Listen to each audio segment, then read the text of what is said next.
Hello guys, ये आपका PYQF JEE mains. इस क्वेश्चन में देखना बेटा, इंटरेस्टिंग क्वेश्चन है। ठीक है, CH3 ये बनाया मैंने, CH2 होल 4 एंड CH3 ये बनाया।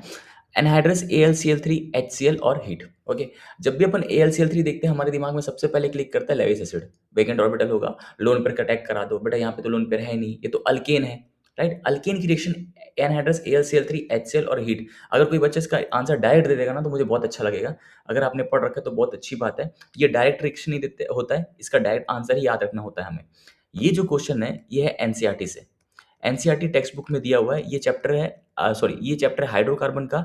और इस रिएक्शन पे होता है आइसोमराइजेशन। आइसोमराइजेशन होता है, इसमें आइसोमर्स बनते हैं। वैसे स्ट्रेट चेन में टोटल कितने कार्बन है? 6। 6 है बेटा। तो अगर आपको सिर्फ एक ही ब्रांच लगाना है, एक से ज़्यादा ब्रांच नहीं लगाते। ये 5 की पेरेंट चेन हो गई, एक ब्रांच लगाना है तो मैं यहाँ पे लगा सकता हूँ, और दूसरा ब्रांच लगाना है तो मैं यहाँ पे लगा सकता हूँ। इसके अलावा एक ब्रांच में और कोई आइसोमर्स पॉसिबल है? बिल्कुल नहीं है। तो ये 2 आंसर्स हो सकते हैं और यही दोनों आंसर क्या होते हैं? मेजर। और भी प्रोडक्ट्स बन सकते हैं, लेकिन वो सारे माइनर होते हैं जिसको अपन कंसिडर नहीं करते। आप टेंशन मत लीजिए, एग्जाम हॉल वाला आपको मेजर के बारे में ही पूछेगा। और ये क्वेश्चन कैच ये है कि ये एग्जैक्ट एनसीईआरटी का है।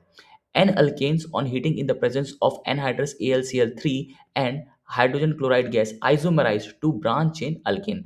Major products are given below. Some minor products are also possible which you can think over. यहाँ पे दिया था ना, minor products are generally not reported in organic reactions. तो आप टेंशन मत लेना, माइनर प्रोडक्ट नहीं पूछेगा आपसे। ठीक है, और ये देखना, ये रिएक्शन एग्जैक्ट टेप है बेटा, कुछ चेंज नहीं किया इसमें, कुछ भी चेंज नहीं किया। 3 methyl pent 2 methyl pentane and 3 methyl, ये पेंटेन होगा, पेंटेनोन तो नहीं होगा। ठीक है, ये आंसर होगा इसका। राइट, तो ऐसे कुछ रिएक्शंस होते हैं जिनको आपको डायरेक्टली याद रखना है। ये पोर्शन जो है हाइड्रोकार्बन्स का, आइसोमराइजेशन, एरोमेटाइजेशन, पायरोलिसिस, राइट, इन सबको आपको डायरेक्ट याद रखना है और डायरेक्ट पढ़ना भी है। प्लीज इसको याद रखना and answer will be what? ये हो जाएगा आंसर थर्ड।